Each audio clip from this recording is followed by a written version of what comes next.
quick favor before we start. If you already enjoy Marvel Maniac, follow the show and leave an honest rating and a one-sentence review on Apple Podcasts. It helps more fans find us. Now, let's assemble. Welcome back to Marvel Maniac, an MCU after show. This is your host, Eric Cicada, aka Mr. Honest, and I just got home from watching Spider-Man Brand New Day. And oh my freaking goodness, was it a hell of a ride. It did everything I hoped it would do. There was web slinging, there was jumping all around the city, fighting different types of crime. The main throughout plot was hinted at, but never really fully dropped until, well, this movie, going to see it. And I really like how everything pieced together.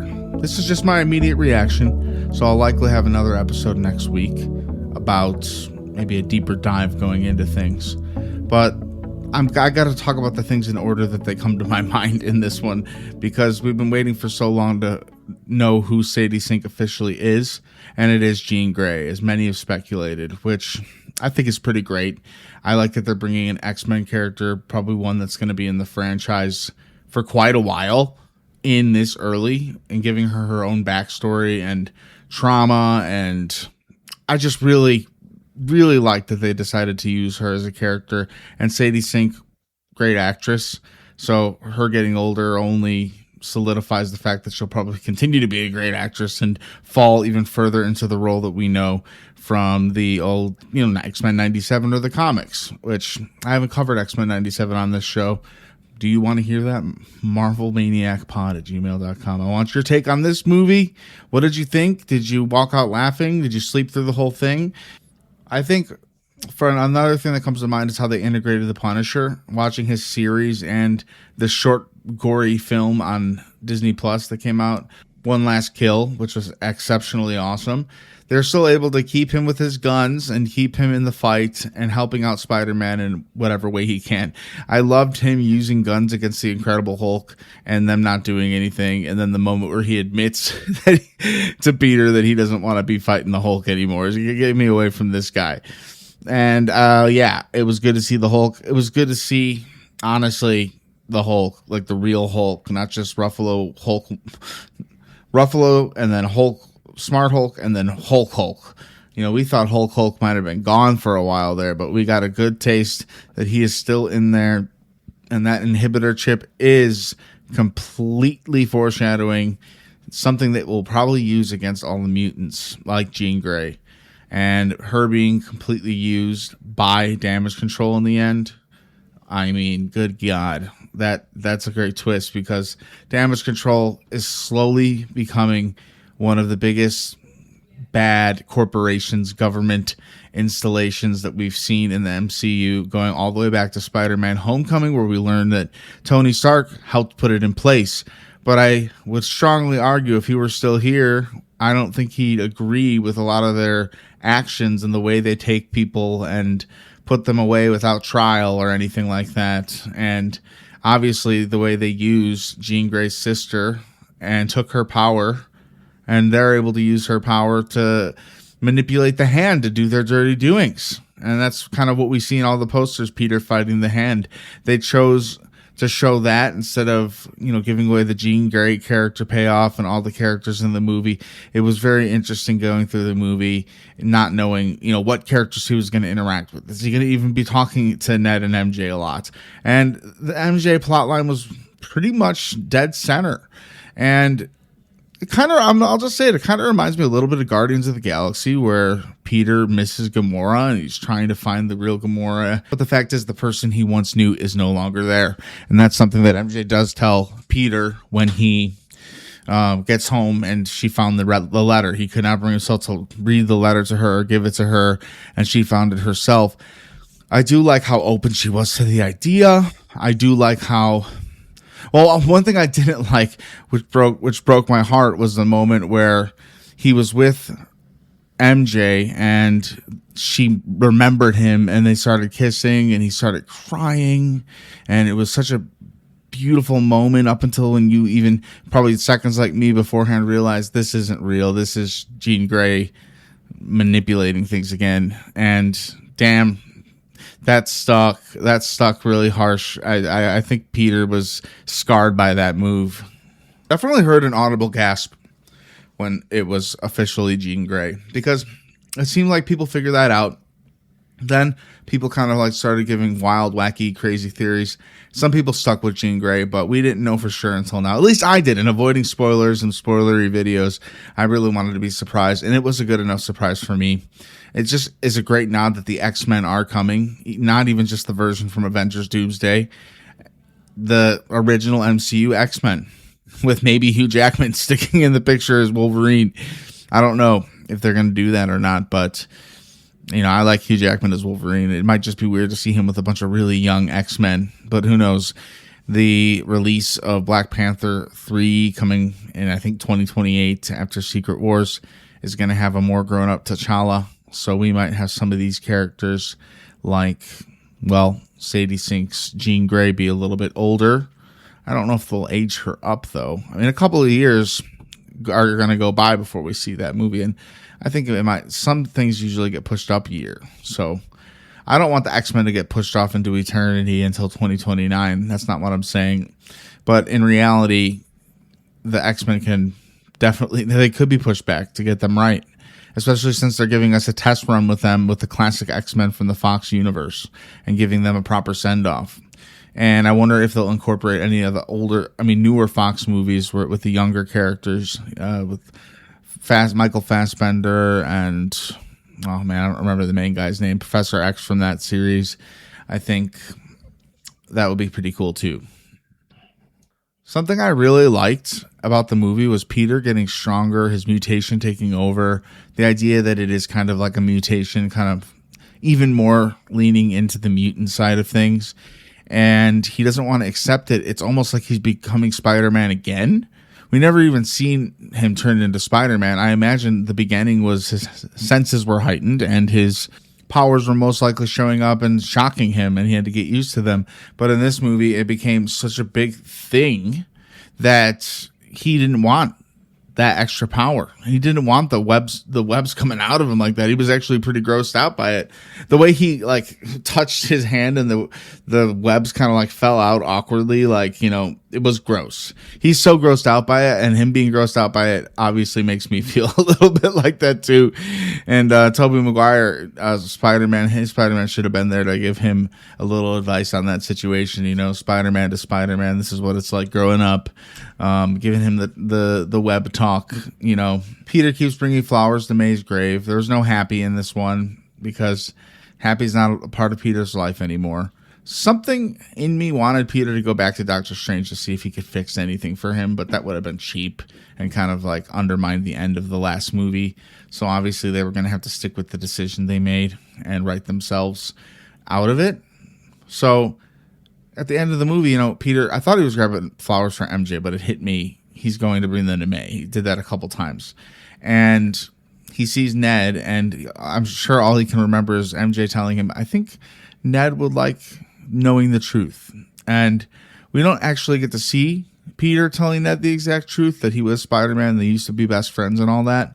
But it is shown through a muscle memory incident where Peter walks up to Ned and they shake hands, and their old handshake kind of comes back to life, which leaves us with Ned saying, Peter. It's open to interpretation right now that Ned may or may not have remembered everything in that moment, or he just felt right. Like, oh, Peter, okay. And this is my friend. This guy's going to be a good friend of mine, I think. I personally think it's the second one. However, I wouldn't hate it if they did have Ned be like the only person who remembers Peter. I mean, that would make him just like family to Peter, and just knowing that Ned knows what Peter went through. And I like how these Spider-Man movies have a through-line story. And I even heard somewhere in one of the many videos I watched before I seen the movie that the guy who made the soundtrack, he made it with little bits and pieces of the original Spider-Man soundtrack, but pieces taken out because he's missing little parts of his life.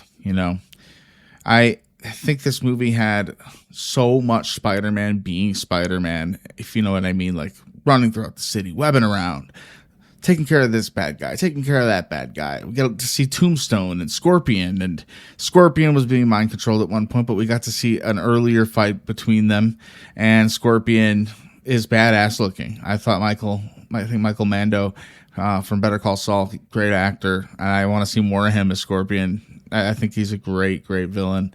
And he wasn't like the main villain or anything. He was just part of the catalog, kind of like we get to know in other iterations of the character, like in video games, more or less for me, video games. Yelena Belova kind of telling Peter he's more of a street hero and the Avengers deal with bigger threats, maybe is an explanation for why at the end of the post-credit scene where we see Peter being pinged in space by Ned's thing.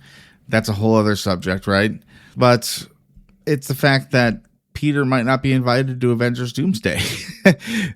It was Spider-Man Will Return, not in Avengers Doomsday. Spider-Man Will Return. Maybe they just keep him out of the whole conflict. They don't know him that well. I don't know why they wouldn't give him a call for a little extra help, which makes me think the events of Doomsday are very fast. They happen in a short amount of time, and to rally as many people together as they can. Not maybe one of them would think to call Spider-Man, just like they wouldn't think to call Daredevil or any other New York street hero. So there's kind of a little bit of groundwork laid out there to answer your question as to why Spider-Man isn't in this movie when we go see it in December. He got his own movie. He's got his own story going on. And that's enough for now. Secret Wars will be a very different story, I'm assuming. The Hulk fight was great. Good to see Hulk back. I do feel bad for Bruce having to go back into like a mental hospital and into the system because he caused a lot of ruckus and scared some people as Hulk. Wasn't the worst Hulk destruction of all time. It wasn't like in Age of Ultron when Scarlet Witch took over him and made him live his worst nightmare. But he wasn't in great shape either. He was definitely destroying things and smashing plenty. And he has been in there so long being repressed. I just don't think that what Bruce had told us before in Endgame when he took the best of both worlds. I think he took a little piece of Hulk's power. I think he buried Hulk deep in there, and Hulk came out in a very angry way in this movie. It's just a good excuse even to see Spider-Man go up against the Incredible Hulk. I mean, we like to see our heroes fighting before they team up. And I like to think that this is a chance for the Incredible Hulk to come back in Doomsday or Secret Wars to help fight the big fight against Dr. Doom and whatever threats may lay ahead from there on. However, he may just be stuck in the mental ward for being the Hulk, which I think will be ridiculous and awful. Okay, so I'm going crazy talking about this. I can talk about little things all day. This is my immediate reaction to the movie. I loved it. Would I change anything about it? I don't know. You know, the first thing I want to say is, with a little bit of, don't take this the wrong way, I just felt like something was missing. But that feeling could very much be attributed to the fact that Peter doesn't have his friends in his life and how well that story resonated with me. The fact that his friends are out of reach, but he's seeing them, he's with them, he's a hair away from telling them the truth every moment. He doesn't know how they'll react from the truth. So that feeling that I have of there was something missing might be a very intentional theme brought on by the movie itself. So I want to think about it, let it marinate. I might go see it again. I'll be honest with you. It was great to be in the theater watching a Spider-Man movie again, honestly. I had a little bit of uncomfortable seat situation. I won't talk too much about it, but it was a little distracting, and I did enjoy my stay.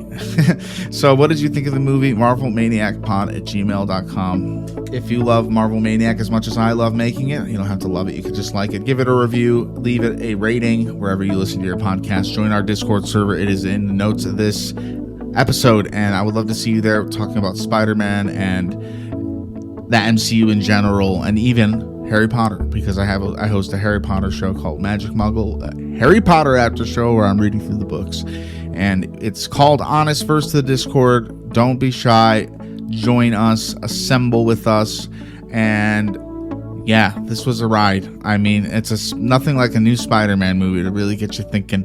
I'm still thinking about stuff over and over again. I'm going to leave you, before I disassemble, my last final favorite part. It's when Peter was leaving the hospital and everyone was cheering for Spider-Man. You get to see how loved Spider-Man has become over the last 4 years of him just diving into the job and into the role. He is New York's protector. He is officially the canon Spider-Man, where Iron Man isn't one-upping him or actually helping him, on the fairy thing. We all have that. And then the comedy moment where the Punisher wore his mask and his gloves and waved out the window to not signal anyone that Peter Parker is Spider-Man, causing any more multiversal spells to get them to forget it so his life doesn't get ruined again. We've had enough of that for Peter, but it's just good to see that the city is on Peter's side, and that's kind of like something that I think resonates with him as he's walking away from that and get to see all the posters and all the kids like just cheering for him, and he's a hero and portrayed so well by Tom Holland. I'm thankful for having him as our Spider-Man, and I'm thankful for you being here today again. Thank you, and until next time, Avengers, disassemble.